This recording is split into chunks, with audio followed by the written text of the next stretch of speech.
Glenn Beck and the folks who turned out in Washington, D.C., and I don't spend a lot of time watching Glenn Beck because it hurts my head.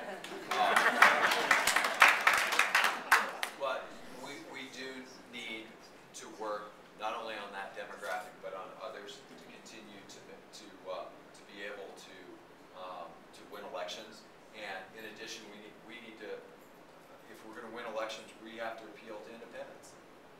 And one way to do that is individually. I mean, when you talk to people that you know in your community who have lost a job, who are struggling to make their house payment, and you can articulate the very reasons how we got in this mess in the first place, and the steps that are being taken now to get us out of this mess. We can articulate an accurate picture that people can say, okay, this is why I need to be thinking, I need to channel my mad, not just lash out at everyone, and make sure that I'm changing things for the better in a way that's going to positively impact me. Independents are absolutely critical in this election cycle. You know, the pickups we saw in 2008, the numbers we saw in the presidential election, very much tied to independents. We're doing well with independents in this race. We have a substantial lead with independents. We need to keep that up. We need to keep talking to those folks and engaging them in the election. The other group that's absolutely critical, any of the polls you see have completely written off all the first-time voters who showed up in 2008, all the young people who showed up in 2008, UNM and CNN and other places. Every one of them that we bring back into the fold through the work that individual campaigns are doing, through the work that OFA does, through the work that Democracy for New Mexico does, we can pull 1 or 2 or 3, 20% of them showing up would be a tidal wave that nobody would see coming in this election.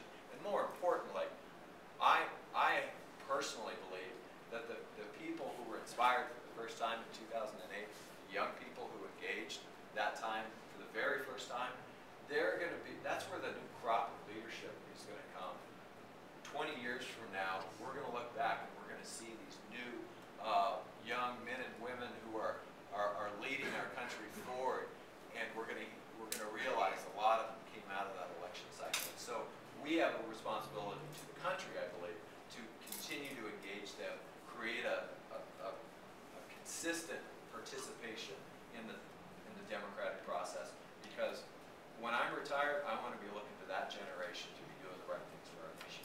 Any thoughts around a WPA kind of program to get people back to work? No, on social projects? The most critical thing that would leverage the most hiring right now is getting credit into the hands of small businesses. The big businesses, or the big banks, I should say, are overcapitalized. They're sitting on their cash. The small banks are under a lot of pressure because they're overexposed to commercial real estate, and as a result, they're trying to build up their reserves, and so they don't have the cash to put out as much as they did a couple of years ago. Fixing that is the biggest single thing holding back hiring in this country right now. We passed a piece of legislation out of the House of Representatives, completely paid for. It would take $30 billion worth of financing, put it into the hands of community banks, credit unions, the people who actually know somebody's name. When the small business comes in and says, I want to add another line, or I want to bring on another salesperson, they actually know their name. It would leverage $300 billion in lending to small businesses around this country and allow small businesses to hire in a way that would have a bigger impact than anything else we can do on the jobs numbers. It is being held up in the Senate by Mitch McConnell and the Republicans because they have made a cynical bet that if they can make the Democrats lose this year, that they will win. And they don't care that the American people are the collateral damage as part of all that. I commend the president for calling them out on it. I hope the Senate will actually be able to move forward on that legislation. It's full of Republican ideas. It's a good bill. It has a piece of that I worked on in it that helps with the commercial real estate issue and small banks as well. It takes some of the pressure off those small banks so that they can then make more loans to small businesses. It would result in a lot of people going back to work. We need to put the politics aside on that bill and